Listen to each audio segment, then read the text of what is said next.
la perception que l'on a des événements peut varier d'un individu à l'autre.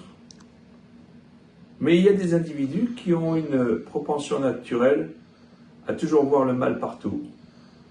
Et d'autres qui considèrent que même des événements qui peuvent paraître fâcheux au départ ont finalement, au bout du compte, une finalité qui ne peut être que bonne.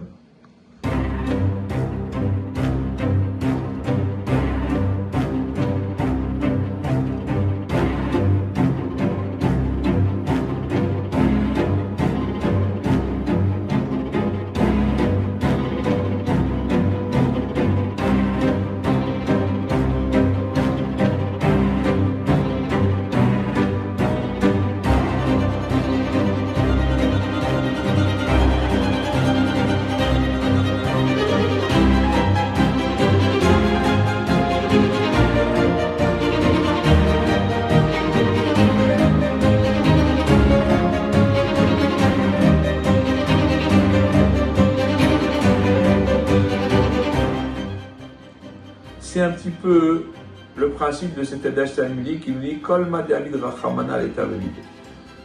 Tout ce que Hachem, Dieu fait, c'est toujours pour le bien.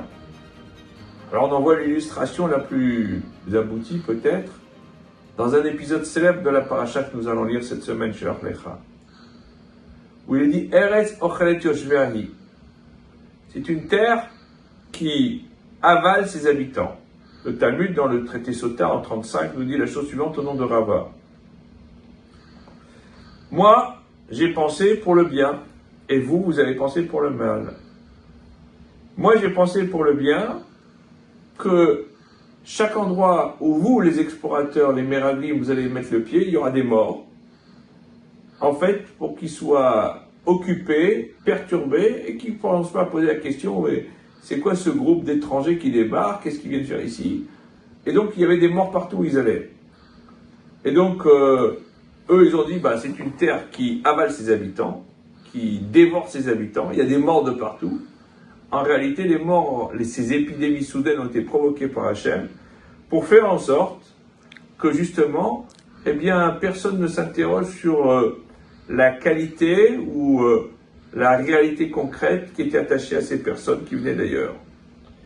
Et l'idée, elle est rapportée par le Staipeler qui dit en vérité, lorsque l'homme va aller dans un chemin, on l'y mène.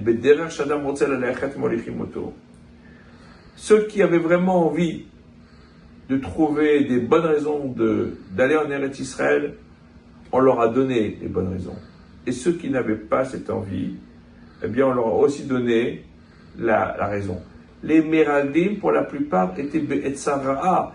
Ils avaient l'intention de trouver toutes les raisons possibles et inimaginables pour dire que cette terre n'était pas celle qui convenait, qu'il ne fallait pas aller en Eretz Israël. Il ne fallait pas rentrer. Les deux seuls qui sont sortis vivants de cette affaire, c'est Caleb et Yoshua Binoun et Josué. Et justement, on savait qu'en fait, ils partaient dans une mauvaise intention.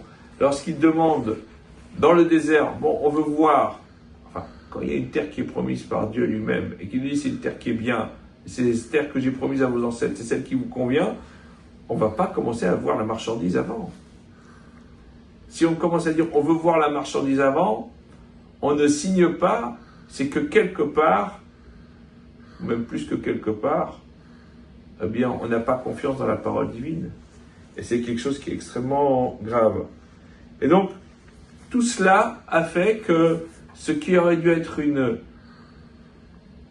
une apothéose, la rentrée en Eretz Israël sous la conduite de Moshe Rabbeinu, s'est transformé en catastrophe, puisque les 40 jours de pérégrination en terre de Canaan se sont transformés en punition de ce manque de confiance en Dieu, en cette mauvaise interprétation des choses, cette mauvaise foi des explorateurs, en 40 ans de pérégrination dans le désert, jusqu'à que toute la génération qui avait médit sur Eretz Israël disparaisse et qu'une nouvelle génération ait le mérite de rentrer sur la terre promise à nos ancêtres. Shabbat Shalom.